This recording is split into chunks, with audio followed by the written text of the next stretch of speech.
नमस्ते, मैं डॉक्टर आकांक्षा सिंघल। बच्चों के अंदर फिजिकल ग्रोथ में रुकावट होना एक वर्ल्ड वाइड प्रॉब्लम है, पर एक रिसर्च के अकॉर्डिंगली ये देखा गया है कि भारत के बच्चों के अंदर जो फिजिकल ग्रोथ है वो इथियोपिया, पेरू और वियतनाम जैसे देशों से भी कम है। इसके साथ साथ ये भी मालूम पड़ा है कि 50% यानी कि आधे बच्चों की तो हाइट 1 से 5 साल की उम्र में ही रुक जाती है। तो क्या ये ऐसा संभव हो सकता है कि भारत के अंदर सबसे छोटे कद के इंसान पैदा हो?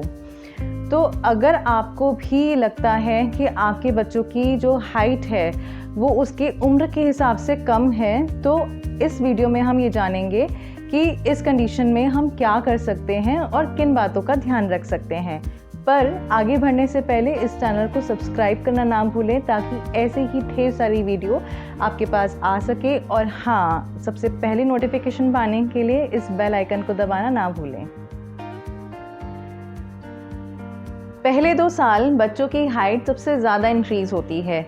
अप्रॉक्सीमेटली 25 सेंटीमीटर तक बच्चों की हाइट पहले 2 साल में ही बढ़ जाती है। But after 2 years till teenage उनकी जो स्पीड है हाइट बढ़ने की वो थोड़ी कम हो जाती है।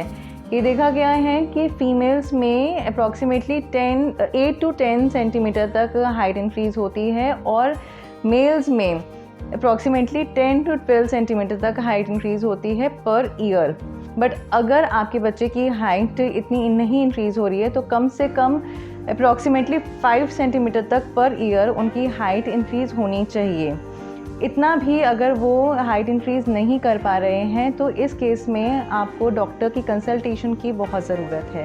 एक्चुअली बच्चे की हाइट ना इंक्रीज़ होने के 2 ब्रॉड कारण होते हैं। सबसे पहला कारण है जेनेटिक, यानी कि अगर पेरेंट्स की हाइट ही कम है तो ये देखा गया है कि बच्चे की हाइट भी उनकी जीन्स की वजह से कम होती है। पर आज के टाइम पे जहाँ पर साइंस ने बहुत तरक्की कर ली है, बहुत सारे तरीके हैं जिसकी वजह से आप अपने बच्चों की हाइट बढ़ा सकते हैं। और ये देखा भी गया है कि ज़रूरी नहीं है कि अगर बच्चे की पेरेंट्स की हाइट कम है तो बच्चे की हाइट भी कम होगी। आप इस केस में डॉक्टर्स के साथ कंसल्ट तो करें, लेकिन साथ के साथ एक्यूप्रेशर, कुछ स्ट्रेचिंग एक्सरसाइजेज और योगा आसन से भी आप अपने बच्चों की हाइट इंक्रीज़ कर सकते हैं। अगर आप बच्चों को छोटी उम्र से ही योगा आसन या फिर स्ट्रेचिंग एक्सरसाइजेज शुरू करते हैं तो उनको बहुत हेल्प मिलेगी अपने हाइट बढ़ाने में। सेकेंड कारण है नॉन जेनेटिक। इसके भी बहुत सारे सब कैटेगरीज हैं, बहुत सारे रीज़न्स हैं, जिसमें कि सबसे पहला रीज़न है diet. According to some experts, बच्चे के पैदा होने से पहले माँ को दी जाने वाली डाइट और बच्चे के पैदा होने के बाद माँ और बच्चे दोनों को दी जाने वाले डाइट का पूरा असर बच्चे की फिजिकल ग्रोथ पर होता है। तो इसीलिए अगर आप प्रेग्नेंट हैं तो आप अपनी डाइट का पूरा ध्यान रखें, बैलेंस्ड डाइट लें। पर ये देखा गया है कि बच्चे के पैदा होने के बाद पेरेंट्स का पूरा फोकस, पूरा ध्यान बच्चे के ऊपर चला जाता है, उसकी डाइट पे, उसकी नींद पे, और अपने ऊपर बिल्कुल ध्यान नहीं रहता, अपनी डाइट पे बिल्कुल ध्यान नहीं रहता, और उसका असर भी बच्चे की फिजिकल ग्रोथ पर जाता है।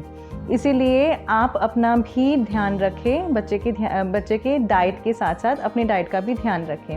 अब यहाँ पर अगर हम डाइट की बात कर रहे हैं तो हम बात कर रहे हैं बैलेंस्ड डाइट की।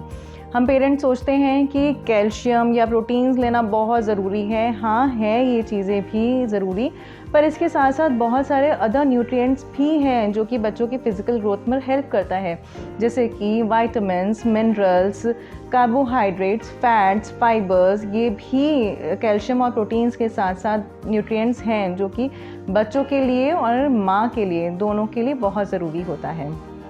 अगर हम कैल्शियम की बात करें तो कैल्शियम आप सबको मालूम ही होगा कि बोन्स के लिए बहुत ज़रूरी होता है। बच्चे की हड्डी बढ़ेगी तभी उसकी फ़िज़िकल ग्रोथ होगी, तभी उसकी हाइट बढ़ेगी। तो बच्चे की हड्डी के लिए, उनकी बोन्स के लिए कैल्शियम बहुत ज़रूरी है, जो कि मिलेगा आपको मिल्क या मिल्क प्रोडक्ट्स जैसे कि दही, पनीर, इन सब चीज़ों में। इसके साथ साथ प्रोटीन्स भी बहुत ज़रूरी होता है, क्योंकि इससे आपके बच्चे की टिश्यूज़, जो न्यू टिश्यूज़ हैं वो डेवलप होंगे और जो डैमेज टिश्यूज़ हैं वो रिपेयर होंगे, या फिर जो टिश्यूज़ हैं वो मेंटेन भी रखता है प्रोटीन्स, जो कि अगेन जो ऑर्गन्स हैं उनकी ग्रोथ में हेल्प करता है। इसीलिए आप बच्चों को सोयाबीन या फिर पल्सेस, इन सब के अंदर जो प्रोटीन्स होता है वो आप बच्चों को दें। इसके साथ वाइटामिन्स, जो कि बच्चों की बोन्स की स्ट्रेंथ बढ़ाता है, बच्चों की जो बोन्स है वो मजबूत करता है, इसके लिए आप बच्चों को फ्रूट्स दें। इसके साथ साथ जिंक का भी पूरा रोल है बच्चों की फिजिकल ग्रोथ में, इसलिए आप बच्चों को पीनट्स यानी मूंगफली खिलाएं जिसमें भरपूर मात्रा में जिंक होता है, या फिर स्क्वायर सीड्स में भी भरपूर मात्रा में जिंक पाया जाता है। इसके साथ साथ बच्चों को आप हरी सब्जियां खिलाएं, जैसे कि ब्रोकली हो गया, पालक हो गया, मेथी, ये सब चीज़ें जिसके अंदर माइक्रो न्यूट्रिएंट्स होते हैं जो कि बच्चों की फिजिकल ग्रोथ में हेल्प करते हैं। साथ में आप बच्चों को नट्स या फिर ड्राई फ्रूट्स देना ना भूलें, जैसे अखरोट, बादाम, काजू, पिस्ता, खजूर, अंजीर, ये सब चीज़ें, और इसके साथ साथ आप भी लेना ना भूलें। कहते हैं कि नट्स जो है वो एक पावर हाउस होता है बहुत सारे न्यूट्रिएंट्स का, जैसे कि उसके अंदर मिनरल्स पाए जाते हैं, विटामिन्स पाए जाते हैं, ओमेगा 3 फैटी एसिड्स होते हैं, प्रोटीन्स होते हैं, तो बहुत सारे आपको उसके अंदर न्यूट्रिएंट्स मिल जाएंगे। तो आप अगर सुबह सुबह इन नट्स को लें या ड्राई फ्रूट्स को लें तो आपके लिए भी अच्छा होगा और बच्चों के लिए भी, उनकी ग्रोथ के लिए भी बहुत अच्छा होगा। अगर आपको लगता है कि आप अपने बच्चों को बिल्कुल सही डाइट दे रहे हैं और आपके परिवार में भी किसी की भी हाइट कम नहीं है, बट फिर भी बच्चे की हाइट बढ़ नहीं रही है, तो आप ये देखें कि ऐसा तो नहीं कि अपनी ग्रोइंग एज में बच्चा बहुत जल्दी बीमार पड़ रहा हो। अगर ऐसा है तो आप ये चेक करें कि क्या उसका पेट सही टाइम पे, सही समय पे साफ़ हो रहा है कि नहीं हो रहा, उसका मोशन कैसा आ रहा है, क्योंकि कई बार हमने देखा है कि बच्चों के अंदर लिवर की समस्या होती है, जिसकी वजह से वो जो भी कुछ खाते हैं, जो भी उनकी डाइट होती है, उसका पूरा न्यूट्रिएंट्स उनको नहीं मिल पाता। तो अगर ऐसा है तो आप डॉक्टर से कंसल्ट करें। साथ के साथ कुछ ऐसे ग्लैंड्स हैं जो कि बच्चों की हाइट पे इफ़ेक्ट डालता है, जैसे कि पिट्यूटरी ग्लैंड, जिसको मास्टर ग्लैंड बोला जाता है, जो कि हमारी ब्रेन में होता है और वो बाकी शरीर के ग्लैंड्स के हार्मोन्स को कंट्रोल करता है कि कितना हार्मोन्स रिलीज़ होना चाहिए, कितना नहीं होना चाहिए, ये सब चीज़ें। तो हमारे जो ग्रोथ हार्मोन्स है उस पर भी उसका इफ़ेक्ट होता है। सेकंड ग्लैंड है थायराइड ग्लैंड, जो हमारे गले के अंदर होता है, जो कि कंट्रोल करता है बहुत सारे बॉडी मेटाबॉलिज्म, साथ में हाइट और वेट भी वो बहुत कंट्रोल करता है। And third is parathyroid gland, जो कि थायराइड ग्लैंड के पीछे होता है और वो देखता है कि हमारे जो बॉडी के अंदर ब्लड है उसके अंदर कैल्शियम और फास्फोरस का क्या लेवल है, यानी कि ब्लड के अंदर कैल्शियम और फास्फोरस का क्या लेवल है, कम तो नहीं है या फिर बहुत ज़्यादा है, तो उसको वो कंट्रोल करता है। तो ऐसा तो नहीं कि बच्चे के अंदर इन ग्लैंड से रिलेटेड कोई समस्या हो, तो इसके लिए भी आप डॉक्टर से कंसल्ट करें। पर इसके साथ साथ कुछ योगा आसन्स हैं जिससे कि आप इन समस्या से ओवरकम कर सकते हैं। ये कुछ 5 आसन हैं जिसका नाम है शीर्ष आसन, सर्वांग आसन, हल आसन, पश्चिमोत्तान आसन और चक्र आसन। तो इन सब से भी आप अपने बच्चों की हाइट का सॉल्यूशन पा सकते हैं। पेरेंट्स बच्चों की बहुत सारी चीज़ों पर ध्यान देते हैं, जैसे कि उसका लाइफस्टाइल, उसकी डाइट, पर नींद पर बहुत कम ध्यान दिया जाता है। और एक रिसर्च के अकॉर्डिंगली ये देखा गया है कि बच्चों की नींद बहुत ज़रूरी होती है। 18 साल तक के बच्चे कम से कम 8 घंटे नींद प्रॉपर लें तो उनका ब्रेन डेवलपमेंट भी होता है, साथ के साथ उनकी फ़िज़िकल ग्रोथ पे भी बहुत असर डालता है ये। क्योंकि जब बच्चा सोता है तो सोने के दौरान HGH नाम का एक हार्मोन रिलीज़ होता है which is produced by our pituitary gland, which affects our height. बच्चे की हाइट पे बहुत इफ़ेक्ट करता है, क्योंकि ये रेगुलेट करता है बच्चे की मसल ग्रोथ को और बोन्स की ग्रोथ को भी। तो आप ये ध्यान दें कि बच्चे कम से कम 8 घंटे प्रॉपर नींद लें। कम से कम। साथ के साथ आप बच्चे की डायरेक्शन भी देखें कि वो किस डायरेक्शन में सो रहा है, क्योंकि देखा गया है कि अगर बच्चा साउथ डायरेक्शन में सिर रख के सोता है तो उसकी हाइट पे भी उसका असर होता है। आप 3-4 साल में ये देखेंगे कि उसकी हाइट इम्प्रूव हो रही है। तो उसका सिर साउथ डायरेक्शन में करें। इसका भी एक साइंटिफिक रीज़न है कि अर्थ के अंदर एक मैग्नेट होता है which you all knows. North pole जो है वो पॉजिटिव साइड होता है और साउथ पोल जो है वो नेगेटिव साइड होता है उस मैग्नेट का।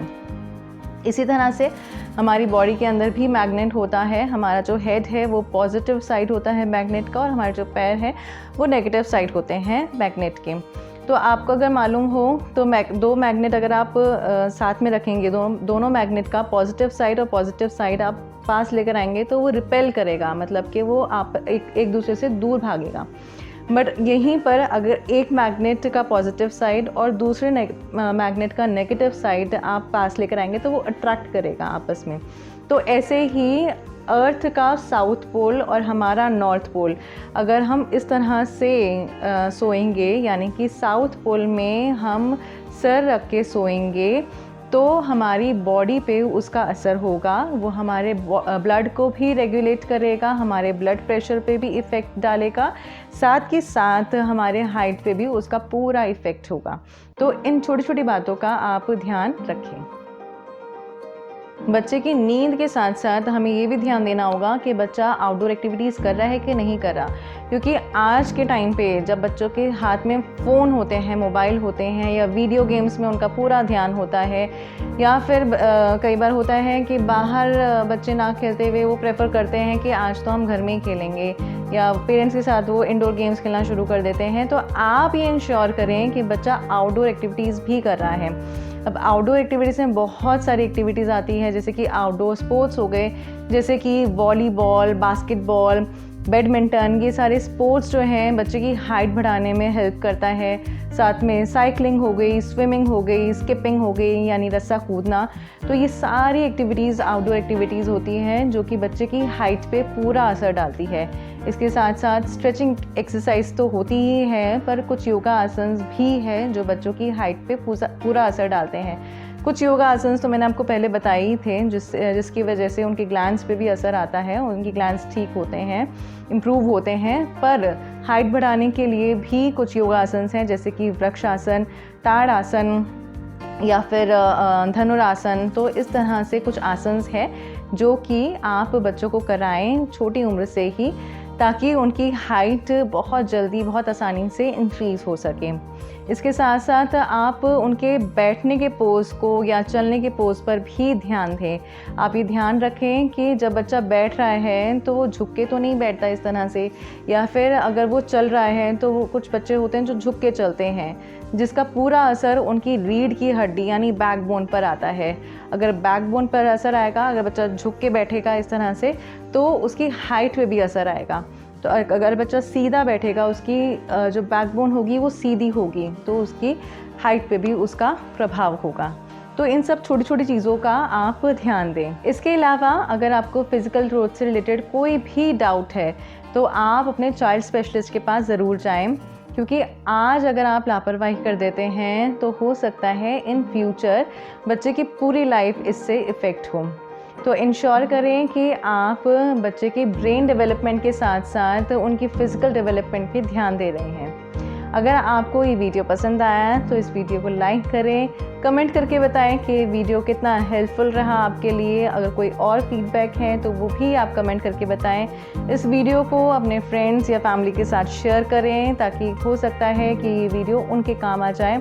और हाँ, इस चैनल को सब्सक्राइब करना ना भूलें और बेल आइकन को दबाना तो बिल्कुल भी ना भूलें। तब तक के लिए धन्यवाद।